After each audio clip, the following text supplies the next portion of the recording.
Tras la publicación del nuevo cronograma del concurso público para los miembros del Tribunal Constitucional, los postulantes solo tienen plazo para inscribirse del 22 al 28 de octubre. Veamos los detalles. La Comisión Especial del Congreso para la elección de los nuevos magistrados del Tribunal Constitucional publicará hoy el cronograma oficial del concurso público. De esta forma, se da inicio a este nuevo intento de recomposición del TC luego del frustrado proceso que impulsó el Parlamento disuelto. Según el documento, el plazo para que los postulantes se puedan inscribir será solo de 7 días, es decir, del 22 al 28 de octubre, incluyendo los días sábado y domingo. Luego del 29 de octubre al 2 de noviembre, la Comisión Especial sesionará para realizar la evaluación del cumplimiento de los requisitos. Luego, se realizarán las entrevistas desde el 5 al 8 de enero del 2021. Un aspecto importante del cronograma oficial con respecto a la participación ciudadana tiene que ver con la presentación de las tachas. Según el documento, las tachas podrán ser formuladas del 4 al 17 de noviembre. Por otro lado, el virtual presidente de Bolivia, Luis Arce, sería citado por el Ministerio Público peruano para brindar declaraciones en investigación preliminar al presidente Martín Vizcarra. Una de las indagaciones seguidas al presidente Martín Vizcarra en el Ministerio Público sobre el caso Lomas de Hilo tiene previsto que para mediados de noviembre se tome la declaración del recientemente electo mandatario de Bolivia, Luis Arce.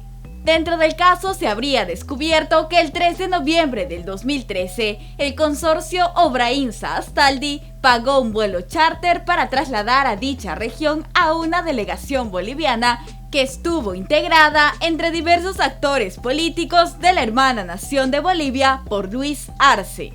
Por este vuelo, un aspirante a colaborador eficaz asegura que el mencionado consorcio desembolsó 35.980 nuevos soles, además del millón de soles de un supuesto soborno, y todo esto a fin de que sea favorecido con la obra en Moquegua.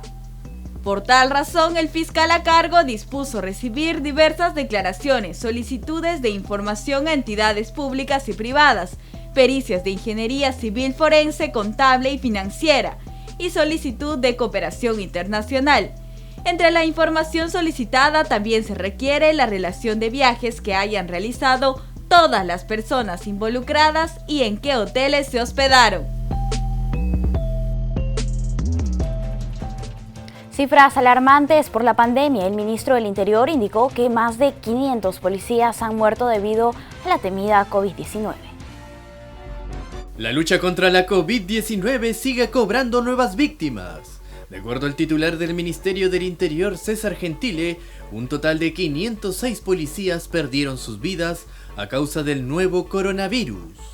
Indicó que la cifra de positivos asciende a 33.720 agentes. No obstante, señaló que 23.109 policías se han recuperado de la enfermedad y se reincorporaron a sus labores oficiales. Gentil informó además que 50 agentes de su institución se encuentran hospitalizados, 11 con ventilación mecánica y 8.029 están aislados. El ministro exhortó a la ciudadanía a tener en cuenta la labor que realizan los policías día a día, ya que un total de 6.573 están ante un alto riesgo de contagio por encontrarse en la primera línea de combate. También comentó que más de 123.000 agentes están cobrando su segundo bono de 720 soles por cumplir con acciones de alto riesgo ante la emergencia sanitaria.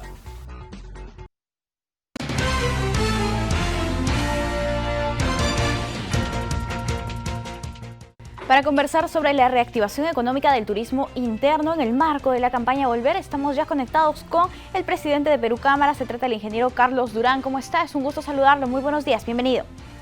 Muy buenos días. Muchas gracias por la entrevista y a través suyo un saludo cariñoso a toda su audiencia.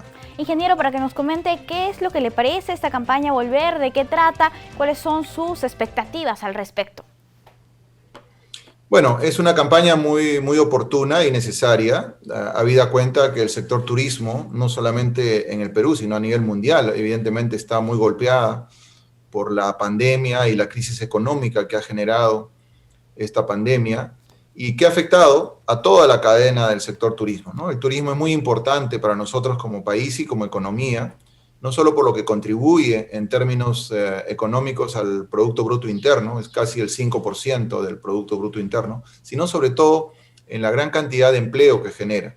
Y es un empleo que va desde el trabajador independiente, el artesano, el agricultor, que produce los productos que alimentan al sector gastronómico, los micro, pequeños, medianos y grandes empresarios que están vinculados a esta cadena del sector turismo. Entonces, es muy importante esta campaña porque primero comienza a alinearse con el inicio de la fase 4, que es empezar a flexibilizar e iniciar actividades económicas vinculadas al turismo, por ejemplo, la apertura de nuestras fronteras con los primeros 7 países de la región, luego ampliar las capacidades de atención en restaurantes, algunos servicios adicionales también en los hoteles, y comenzamos a sensibilizar a la población para una próxima retorno, digamos, del turismo interno.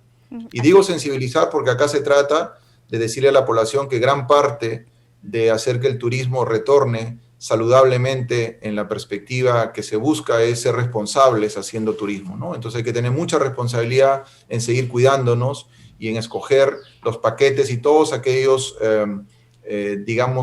destinos que tengan certificaciones saludables, usar servicios que estén formalizados, y creo que esto es parte importante también de esta campaña, sensibilizar a la población de que retorne nuestro turismo interno, un turismo responsable, un turismo sostenible, y obviamente eso va a significar un turismo seguro.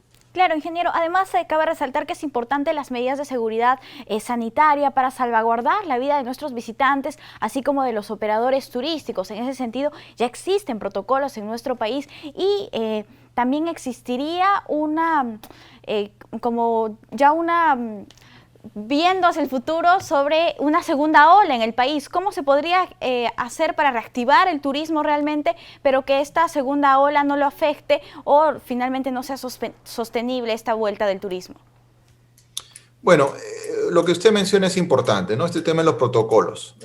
Recientemente el Perú ha recibido el distintivo de Safe Travel, que es un distintivo que lo entrega el Consejo Mundial de Turismo y Viaje.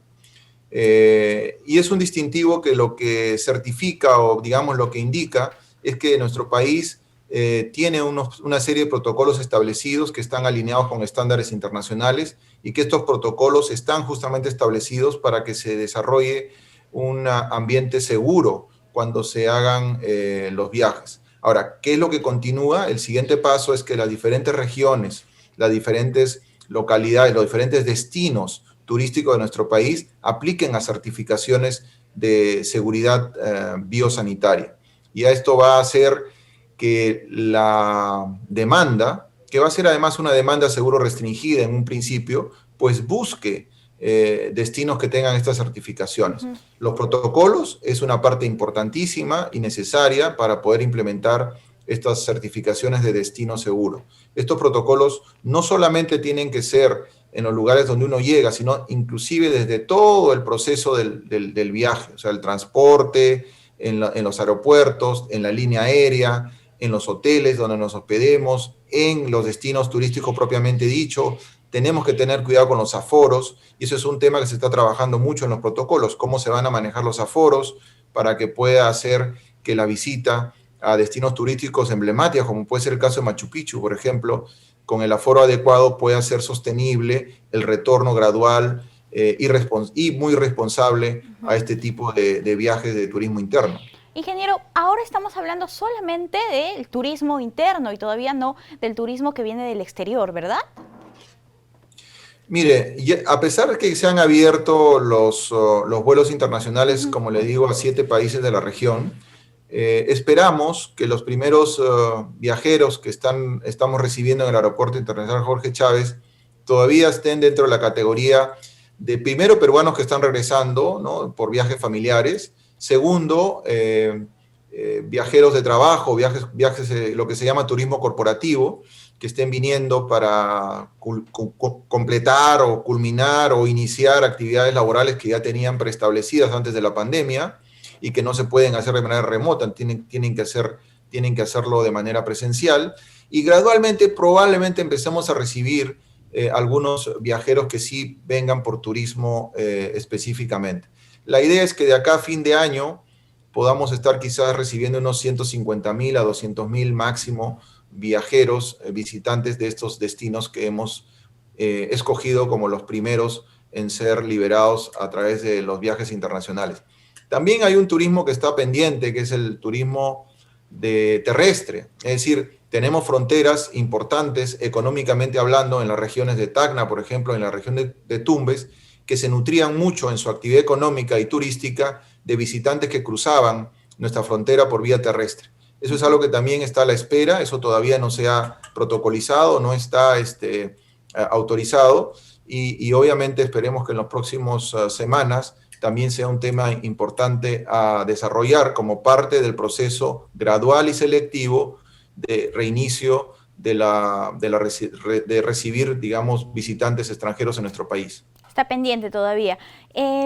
Ahora para hablar un poco de lo que mueve la actividad económica en nuestro país, y son las MIPES y las pymes. En ese sentido, ¿cuál sería el rol que cumplen estas dentro de nuestra sociedad, en nuestro país, en el marco de la pandemia, ingeniero?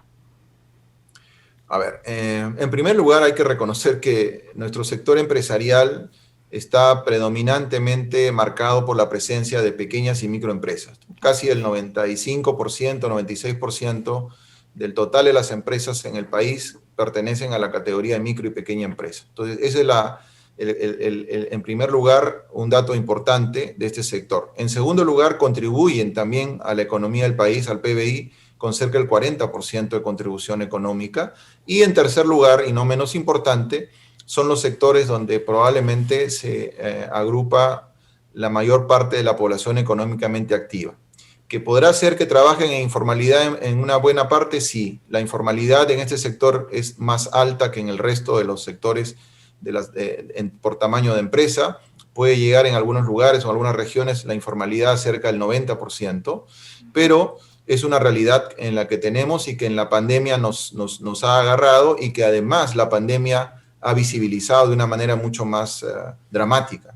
Entonces, ¿es importante el sector de la pequeña y la microempresa? Sí, y es tan importante que creo que un proceso y un programa de reactivación de nuestra economía no puede llevarse a cabo de manera concreta, sostenible y sobre todo integral si no se considera la reactivación de este sector importante. Por eso es que saludamos las campañas y los programas de financiamiento para este sector, pero también a su vez tenemos que ser enfáticos y recomendar que haya un poco más de velocidad en la implementación de estos programas de financiamiento, que haya una mayor capilaridad, es decir, que llegue a más empresas en número, no solamente en cantidad de dinero que se haya desembolsado.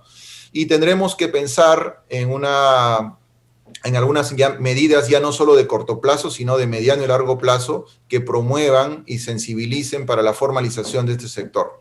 Es un sector importante y creo que este sector también se ha dado cuenta que una de las desventajas de la informalidad es que no han sido visibles para los programas de apoyo de manera inmediata que el gobierno había dispuesto. Entonces, hay ventajas de ser formal y creo que tenemos que apoyarnos no solamente en el Ejecutivo, sino también a través del Legislativo en desarrollar algunos programas y reformas estructurales que han quedado pendientes y que espero que se toquen y se discutan lo más pronto posible. Está la reforma tributaria, está la reforma laboral y todas aquellas que tengan que ver con un financiamiento en mejores condiciones para el sector de la pequeña y la microempresa, que es importantísimo para que este sector pueda desarrollarse de una manera mucho más formal, y además que el subempleo, que por lo general está reflejado en la informalidad de este sector, comience también a disminuir y tengamos un sector, digamos, empresarial más sólido, más bancarizado, más formalizado, y como correlación tengamos trabajadores con todos los derechos y con todos los beneficios dentro de un sistema que sea justo, equilibrado y sobre todo competitivo, ¿no? Así es, ingeniero. En ese sentido hay mucho trabajo que hacer todavía por la informalidad en nuestro país. Bien, ingeniero, muchísimas gracias por acompañarnos aquí en JN Noticias. Un gusto conversar con usted. Para nada, ha sido un gusto, y nuevamente saludar a toda la audiencia y recomendarles, por favor, responsabilidad en estos momentos. Tenemos que evitar la famosa segunda ola. hay que seguir cuidándose, uso de mascarilla, distancia social, evitar lugares de aglomeración y la limpieza, que es importante.